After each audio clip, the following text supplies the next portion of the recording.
Thank you, Nick. It's time for Halloween, and that means pumpkin carving. Medical reporter Barbara Morris shows us why hand surgeons are putting out a warning about that this time of year. They identified about 20,000 that showed up over 9 years. So it's a pretty common thing. 90% of those happened in the last 2 weeks of October.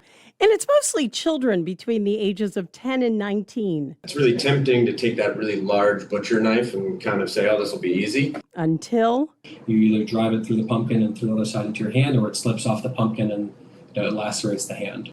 Doctors Christopher Gott and Joseph Gill are hand surgeons at University Orthopedics.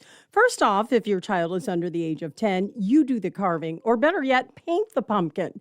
For those 10 and older, these small kits are great. You can cut yourself. They're not foolproof, but you have to work a lot harder. You would open up a small area, and then you can use these variable size blades to kind of make your way across the top.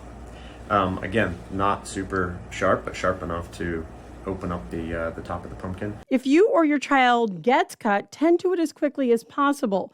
Check for numbness or persistent bleeding. Bleeding happens, the nerve is right next to the vessel. So a lot of times in the young kids, you can't necessarily, they won't tell you they're numb because it'll just be one part of a thing or they won't necessarily be feeling for. Anything that kind of persistently gaps open is something that would be worrisome, just for risk of, infection, and making sure that people, have appropriate tetanus boosters and things like that, depending on their age.